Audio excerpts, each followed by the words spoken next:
CAPF AC 2022 mission 250 plus में आज हम डे 18 का क्वेश्चन देखेंगे।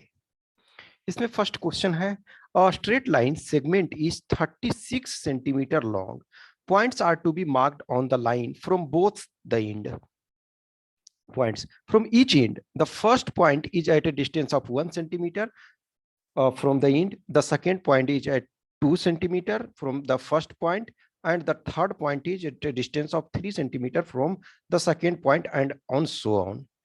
If the points are to be two on the end are not counted and the common points are counted as one, what is the number of points? So it is 36 centimeter.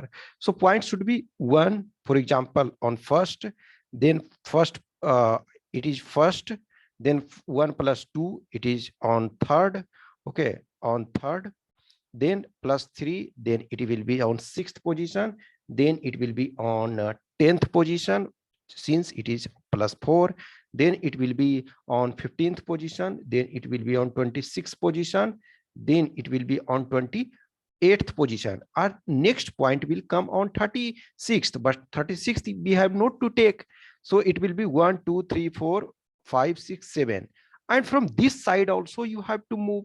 So it is 36, then it will be on 35th, then 33, then 30, then 26, then 21, then it is 15, then it is 8, then okay, it is 8, okay. So it will be for example, it will reach to 1 2 3 4 5 6 7, and it is 1 2 3 4 5 6 7 actually. So here it will be 21 is common, so 21 is common, so we will take as 1.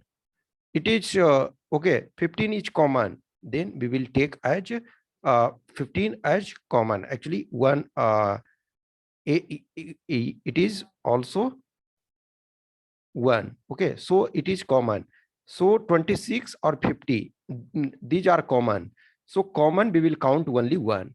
So for example, just remove here, so 1 2 3 4 5 6 7 8 9 10 11 12, so 12 point will be okay, so B is the correct answer.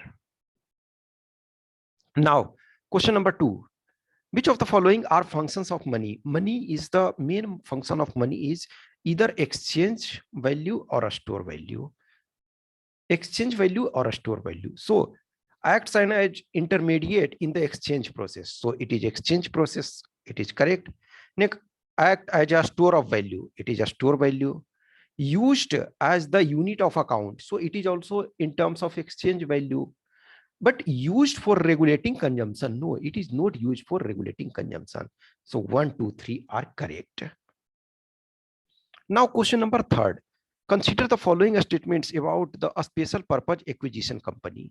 So a special purpose acquisition company is a new process, so it is formed to raise money through initial public offering to buy another company. Yes, nowadays one company is buying another company. This is happening for a long time, so it is a special purpose in fact acquisition company. So it is formed to raise money through initial IPO to buy another company. Yes, it is good. At the time of their IPO, SPSC have no existing business operations or even started targets for acquisition. In fact, at the time of IPO, maybe company is not having proper business, but there is chance that company will show yes, even if no proper functioning is there, but still it want to start the things, it want to purchase, then it can do that.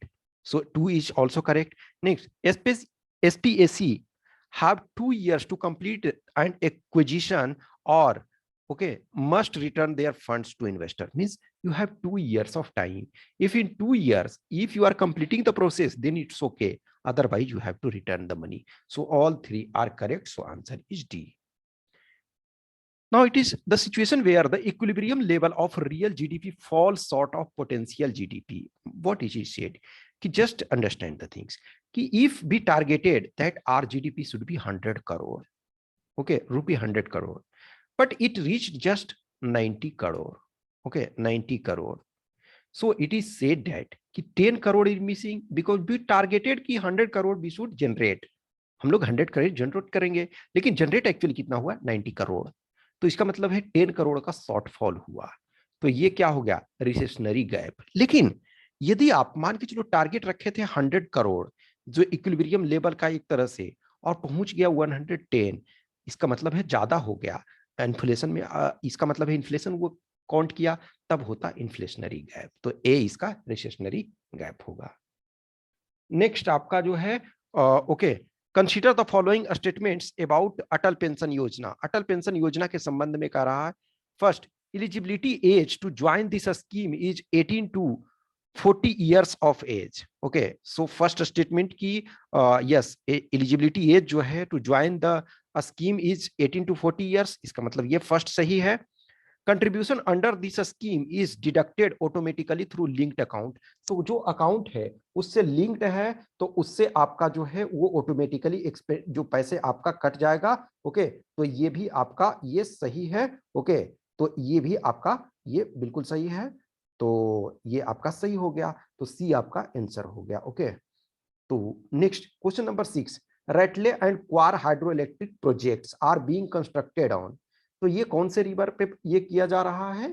तो ये आपका जो है वो Chenab river पे बनाया जा रहा है। Okay, question number 7, NAFED. तो नेफेड जो क्या है आपका, जो ये है एक तरह से ये कोऑपरेटिव ऑर्गेनाइजेशन ये है। ओके, तो ये आपका नेफेड जो है कोऑपरेटिव ऑर्गेनाइजेशन है। इसका मतलब क्या है कि ये होता है national agricultural cooperative marketing federation of India limited. तो ये आपका कोऑपरेटिव ऑर्गेनाइजेशन है। Okay, next 8, consider the following statements with regard to the provisions of 91st constitutional amendment in India. The total number of ministries, including the chief minister in the council of ministers in a state, shall not exceed 15% of the total strength of the legislative assembly of that state, provided that the number of ministers, including the chief minister in a state, shall not be less than 12.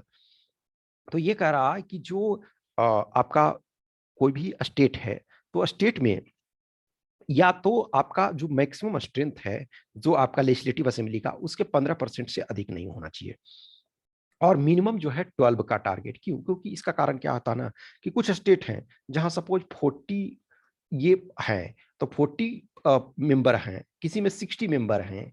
तो 60 member यदि है तो 15% क्या होगा? 9 होगा। तो 9 कम होता है एक तरह से, तो मिनिमम 12 रखा गया। लेकिन दूसरा यदि पॉइंट देखोगे तो ये स्टेटमेंट सही है। दूसरा यदि देखो, Supreme Court had ruled in 2008 that there is no violation of law if a council of ministers has less members than the lower limit because the act was enacted to put a cap on huge expenditure incurred by states because of large cabinet। तो कह रहा है कि यदि आपका कम है तो कोई दिक्कत नहीं है, इनफैक्ट 12 होना चाहिए, लेकिन कम है तो वो वायलेशन नहीं माना जाएगा। समटाइम देखोगे कि एक चीफ मिनिस्टर और एक दो मिनिस्टर को करवाते हैं, ओथ सेरेमनी करवाए, उसके बाद चल रहा है।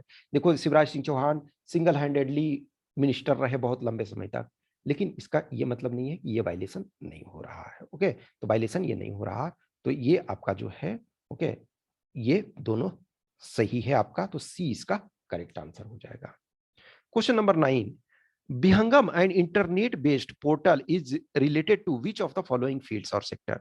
तो बिहंगम जो आपका माइनिंग से रिलेटेड है, इसका ये मतलब है ना कि रिमोट जो आपका रिमोटली कंट्रोल्ड सिस्टम, यानी कि एक तरह से ग्राउंड कंट्रोल सिस्टम है, ड्रोन की मदद से, एयरक्राफ्ट एंड अदर चीजों की मदद से, ताकि जो है माइनिंग वगैरह प्रॉपर तरीका से किया जाए चीजें। ओके, तो ये सी है। नेक्स्ट क्वेश्चन नंबर 10 कह रहा, consider the following statements. The chain reaction process is used in nuclear bomb to release a vast amount of energy, but in nuclear reactor there is no chain reaction. In fact देखो, nuclear bomb और nuclear reactor दोनों में chain reaction होता है, लेकिन जो nuclear bomb वाला होता है अनकंट्रोल्ड होता है, और जो न्यूक्लियर रिएक्टर वाला होता है वो कंट्रोल्ड होता है। तो ये फर्स्ट स्टेटमेंट गलत है, तो फर्स्ट स्टेटमेंट गलत है, तो ए। अब हमारा दारोमदार तीसरा पे है क्योंकि 2 दोनों में है। करा in a nuclear reactor the reaction is controlled by in, ये सही है, यही आपका ये चीज मैंने बताया, तो ये सही है। ये आपका तीसरा, in a nuclear reactor all operating reactors are critical while there is no question of criticality in case of nuclear bomb। अब ये देखो, क्रांति न्यूक्लियर रिएक्टर का मतलब होता है ना कि वो क्रांति की उसका मैक्सिमम जो एक क्षमता होता है कि उस क्षमता से क्रिटिकल, उससे आप ऊपर नहीं ले जाओगे, उतना तक ही आप मैक्सिमम लिमिट में कर सकते हो। लेकिन बॉम्ब में क्या है, क्रिटिकलिटी का कोई मतलब ही नहीं है, जितना हो सकता है उतना आप ये एनर्जी, क्योंकि उसमें तो मैक्सिमम डिस्ट्रक्शन आप चाहते हो। न्यूक्लियर रिएक्टर में क्या है, आप कंट्रोल्ड वे में एनर्जी चाहते हो, तो ये सही है। Okay, nuclear reactors do not use moderators while nuclear, okay, bombs use them, नहीं, इनफैक्ट न्यूक्लियर रिएक्टर्स को मॉडरेटर की सबसे ज्यादा जरूरत होती है। ओके, तो ये उल्टा है, तो ये आपका 2 और 3 करेक्ट है, तो बी सही आंसर है। नेक्स्ट का रहा, consider the following statements with regard to the famous social reformer Shri Narayana Guru. He gave the famous slogan one caste one religion one god for all, यानी ओरू जाति ओरू माथम ओरू दैवम, ओके, तो मनुष्यानु, ओके, फर्स्ट सही है। इन 1888 he built a temple dedicated to Lord Shiva at Arubipuram, which was against the caste-based restrictions of the time। Yes, ये सही है। Sri Narayan Guru became one of the greatest proponents and re-evaluators of Advaita Vedanta, the principle of non-duality put forward by Adi Shankaracharya। तो ये भी सही है, तो ये all 3 statements सही है, तो D इसका करेक्ट आंसर है।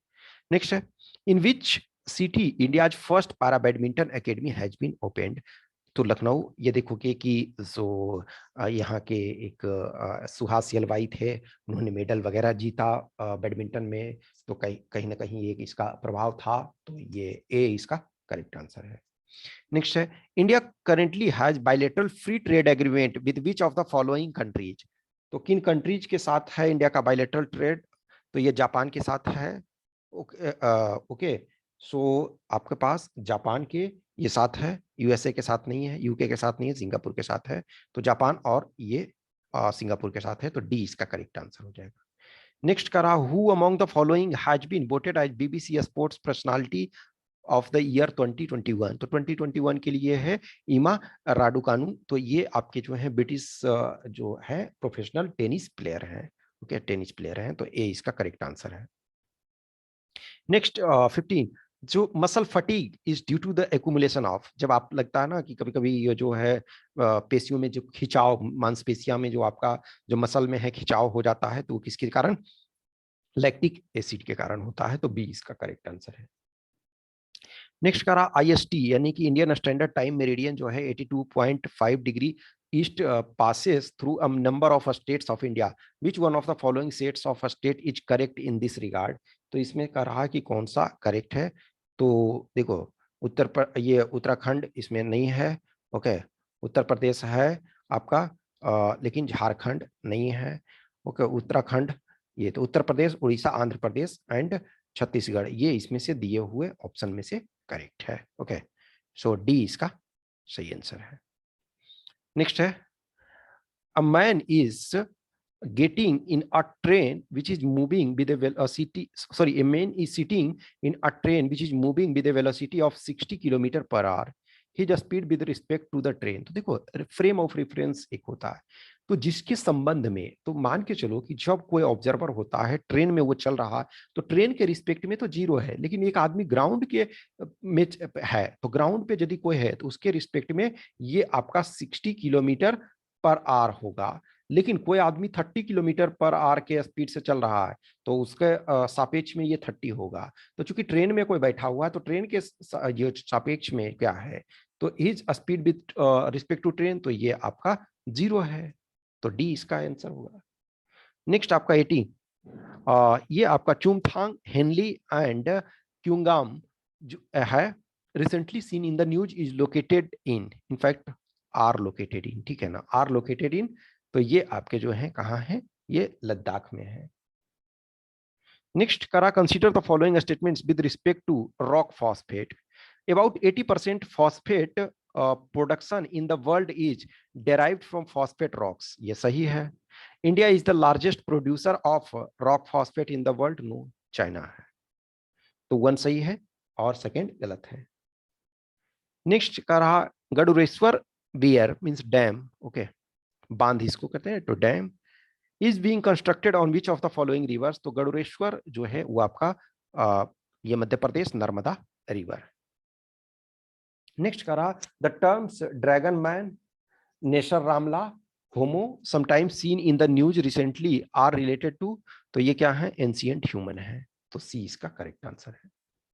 22 who among the following does not hold office at the pleasure of the president, pleasure of the president का मतलब है कि जो वो उसको प्रेसिडेंट ऑफ इंडिया किसी अभी टाइम एक तरह से हटा सकते हैं, अब इसलिए प्रेसिडेंट अपनी मर्जी से वैसे नहीं हटा सकते हैं, वो काउंसिल ऑफ मिनिस्टर जो भी है उसके ये से ऑब्वियसली थ्रू प्रोसेस चलेगा। अब जैसे सिविल सर्वेंट, तो सिविल सर्वेंट यस वो जब भी यदि ऐसा इनडिसिप्लिन या कोई ऐसा करते हैं तो हटा सकते हैं। यूनियन मिनिस्टर, प्राइम मिनिस्टर बोलेंगे भैया इनको हटा दीजिए तो हटा देंगे। और जज ऑफ हाई कोर्ट, लेकिन जज ऑफ हाई कोर्ट को जब तक जो आपके प्रॉपर तरीका से दोनों हाउसेस से एड्रेस करके वहां वोटिंग से पास होकर के करेंगे तभी, लेकिन प्रेसिडेंट अपनी मर्जी से नहीं कर सकते हैं। Okay, attorney general of India, तो अटॉर्नी जनरल ऑफ इंडिया को भी कर सकते हैं, प्राइम मिनिस्टर बोल देंगे हटा दीजिए हटा देते हैं, तो सी इसका है कि प्लीजर पे नहीं है। Next 23 under the constitution of India certain fundamental duties have been imposed on all citizens of India, तो कुछ तो फंडामेंटल ड्यूटी हैं जो किए गए हैं आपके। ओके बिल्कुल सही है। Law made to give effect to directive principle of a state policy can override the fundamental rights under article 14 and 19। देखो ये नॉर्मल जो क्या होता है कि फंडामेंटल आपके राइट्स जो होते हैं वो एक तरह से आपके डीपीएसपी से ऊपर होते हैं, लेकिन जो आर्टिकल 14 एंड 19 है तो उसमें यदि कुछ ऐसे डीपीएसपी हैं जैसे for example 39 A B etcetera, तो उसमें है आपका जो DPSP can override fundamental rights under article 14 and 19, ये सही है। Children between 12 and 14 years of age can be employed for all kind of work, no बिल्कुल गलत है, तो बी इसका सही आंसर है। नेक्स्ट है which one of the following is not a part of responsibility of Department of Defense Production, तो department of defence production का कौन सा ये नहीं है, तो defence public sector undertaking yes ये है, ऑर्डिनेंस फैक्ट्री बोर्ड है, डिफेंस क्वालिटी एश्योरेंस ऑर्गेनाइजेशन सही है, advising the defence minister on the impact of development in science and technology on national security, ये एडवाइस करना नहीं है, ये जो डिफेंस मिनिस्ट्री के जो एडवाइजर होते हैं वो ऑलरेडी ये उसमें से आपके स्पेशल उसके लिए होते हैं, तो डी इसका आंसर आपका हो जाएगा। Okay, last question of the day, matters related to central vigilance commission are dealt with by ministry of law and justice, no, ministry of home affairs, cabinet secretariat, no, क्योंकि ये जो है अभी statutory body है और through act of parliament का बनाया गया है, तो ये किसी के अंदर में काम नहीं करता, ये अपना वर्क करता है इंडिपेंडेंटली, तो none of the above. Okay, next ऐसे लिखना है, Indian energy sector requires much more investment in R&D to fulfill growing demand of energy, तो ये R&D का मतलब ये नहीं है कि आप सिर्फ बोलोगे कोल का सप्लाई बढ़ा दें, और ये हमारे यहाँ देखो जो एनर्जी सेक्टर है उसमें suppose transmission and distribution loss बहुत ज़्यादा होता है, फिर हमारे पास प्रॉब्लम्स हैं कि अभी बहुत सारे जो टेक्नोलॉजी हैं जैसे ट्रांसफार्मर से लेकर के और जो है अप डाउन डाउन अप ये सब में अभी और चाहिए हमको, फिर सोलर एनर्जी में हमको अभी इन्वेस्टमेंट बहुत चाहिए ताकि हम एनर्जी को फुलफिल कर सकें, डिफरेंट जो मेथड्स हैं उन चीज़ को चेंज करना, जो एनर्जी इफिशियंट जो इक्विपमेंट्स है उसको बनाना, जैसे फॉर एग्जांपल लो 100 वाट वाला बल्ब को हम चेंज करके 3 वाट 5 वाट 9 वाट 7 वाट एक्सेट्रा एलईडी लाए, अभी इसमें भी हमको इम्प्रूवमेंट करना है ताकि ये कम एनर्जी कंज्यूम करे और अधिक से अधिक आपका ये दे, तो ये नंबर ऑफ चीजें हैं तो उसमें आपको करने की आवश्यकता है, तो ये बताना। नेक्स्ट आपका है technology is A double edged sword, तो जो टेक्नोलॉजी है वो डबल एज्ड स्वॉर्ड है कि एक तरफ यदि पॉजिटिवली उसको यूज करते हो तो वो सही है, लेकिन निगेटिवली यदि यूज करते हो तो वो आपका बहुत प्रॉब्लम भी क्रिएट करेगा। ओके, सो आप इस पॉइंट ऑफ व्यू से कि जो टेक्नोलॉजी है उसके पॉजिटिव हैं, जैसे आप घर बैठे ही टिकट कटा सकते हो, घर बैठे ही बहुत सारे काम कर सकते हो, घर बैठे आप स्टडी कर रहे हो, फॉर एग्जांपल क्लासरूम भी नहीं जाना पड़ रहा, ऑल आर ओके। हम आज की डेट में स्पेस साइंस को एक्सप्लोर कर रहे हैं तो उससे बहुत अच्छा फायदा हो रहा है, लेकिन इसका जो है निगेटिव भी है, तो आपको इस पर ये लिखना है। ओके, जो कल वाला हमने ग्रामर दिया था डिग्री चेंज में, तो इसका क्वेश्चन और आंसर सहित ये है, जैसे क्वेश्चन वाला यहाँ था, ये पहले क्वेश्चन है फिर आंसर, क्वेश्चन आंसर, ये आपका 5 यहाँ तक है, तो 5 1 to 5 यहाँ तक, तो आप स्क्रीन को पॉज करें और अपना चेक करें कि कितने आपने सही करे हैं। ओके, तो 1 to 5 यहाँ है और 6 to 10 इसमें आपके हैं। ओके, तो स्क्रीन को पॉज करके आप अपना चेक करो, मिलाओ, जो भी कर सकते हो। कॉपी में आपने सोल्व कर रखा है तो उसको आप मिलाएं, उसको चेक करें। रेगुलर रूप से आप वर्क करते रहो इस पे। और कुछ भी क्वेश्चंस, क्यूरी, डाउट्स होता है तो आप हमें मैसेज कर सकते हैं। ओके, इस व्हाट्सएप नंबर या इस टेलीग्राम नंबर पे। ओके, और जो भी है आप रेगुलर वर्क करो। जैसे जैसे आपका एग्जाम नजदीक आ रहा है, you should be more attentive towards your goal. Okay, thank you.